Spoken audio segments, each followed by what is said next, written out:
Revelation chapter 22, verses 6 to 21. The Morning Star. In Revelation chapter 22, verses 6 to 21, John, having received the revelation, is again confronted by Christ, who appears as the true author and source of the revelation. The angel who gives the vision at the commandment of the Lord directs worship away from himself and to the Lord. The unbroken sanctity of the book is asserted, and tampering with it is forbidden. There is a closing prayer to the Lord and a blessing on the readers. The book self-consciously echoes the Old Testament. Rist observed, "It has been noted before that John not only wants his book to be considered a divinely revealed prophecy, but that he also would like it placed on a par with the books of the Old Testament. Compare chapter 1, verse 3. Accordingly, the first and last of Beatitudes are pronounced on those who consider it as such and who are controlled by its teachings. Chapter 1, verse 3, chapter 22, verse 7. If, in contrast to these, anyone who takes the prophecy lightly and adds anything to it, God himself will deprive him of his share in the tree of life and in the holy city, as these have been depicted." In a very real sense, Revelation concludes Scripture. It speaks deliberately as a final word. Moses in Deuteronomy chapter 4 verse 2 declared, "Ye shall not add unto the word which I command you, neither shall ye diminish aught from it." Words were to be added by others, but the revelation would be one unchanging word. Now, with the conclusion of Scripture, adding or removing the words of the book are forbidden. Words can no longer be added. The self-conscious parallel and alteration are too obvious to be accidental. The last words have been given of the unchanging word. Jesus, in speaking, places himself above and beyond the human expectations concerning the Davidic kingdom. "I am the root and the offspring of David." This is an assertion of both his divinity and his humanity. Again, as in chapter 2, verse 28, Jesus calls himself the Morning Star, this time with emphasis, the bright and morning star. As Rist noted, an important meaning of this symbol was the fact that it was the symbol of world dominion. Christ reminds all his people of the facts of his world dominion. The tree of life is declared barred, chapter 21, verse 27, chapter 22, verse 15, as at the fall of man, to sinners. The saints of God have access to it. The designations for sinners, chapter 22, verse 15, are more than literal. A murderer, upon repentance, can be received into the kingdom, as was the thief on the cross. The reference to murderers thus has more than the criminal in mind. The sons of Cain, who in their murder raise their hands primarily against God and who live in lifelong war against him, are here meant. Here are the sons of Babylon, murderers by nature. But even more significant is the first and foremost term for sinners, dogs.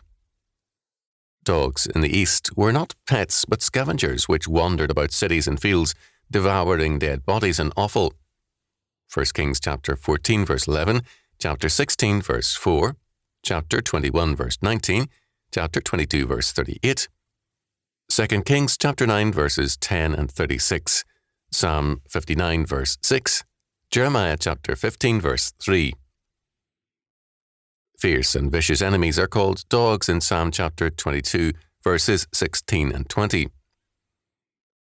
Dogs were unclean animals, normally kept outside of the house and city.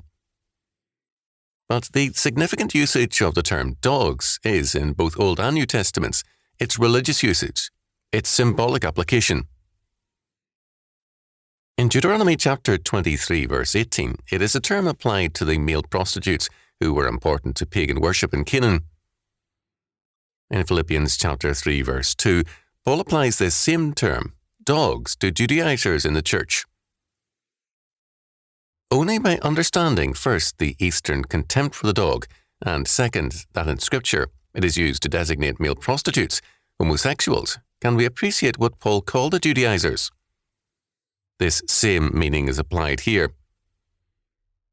Salvation is not by man's righteousness or goodness, not by any legalistic plan of life, but by the free grace of God through Jesus Christ. Those who, like the Pharisees, hold to the Scriptures, having the keys but refusing to enter therein, and keeping others from entering by their perversion of the word, are termed dogs, and barred from the tree of life. This is a sharp condemnation which no man could dare to use on his own. In Philippians it is used by Paul, and in Revelation it is reported by John, under the inspiration of the Holy Spirit. Nothing is more hateful to God than a perversion of His truth which claims to be a defense of it. It was the Pharisees who drew the wrath of Jesus upon themselves. False churchmen are now accorded a similar judgment.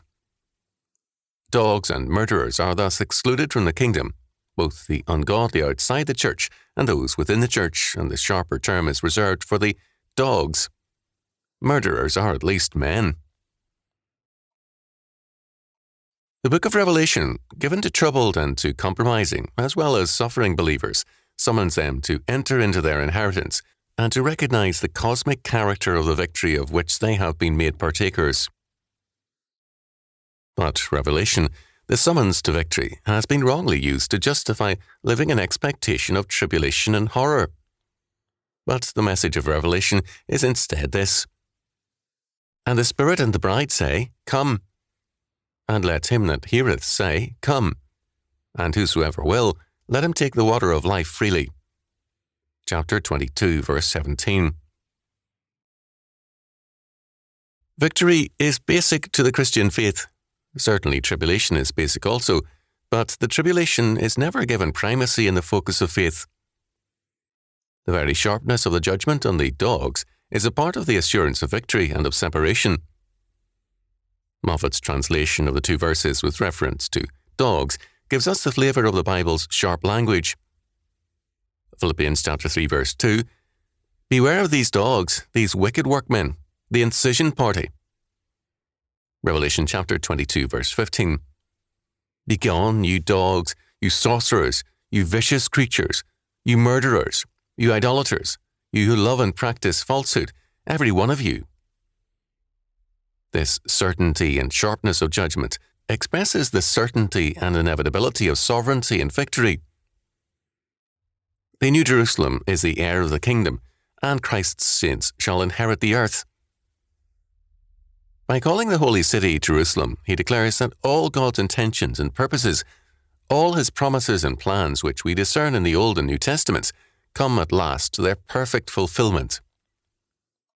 The time is at hand, we are told. The fulfillment is not left to the future, but begins in the present. The commandment, therefore, is not to seal up the sayings of the prophecy of this book. They are of immediate relevance and therefore of the most urgent necessity. Both the battle and the victory are now.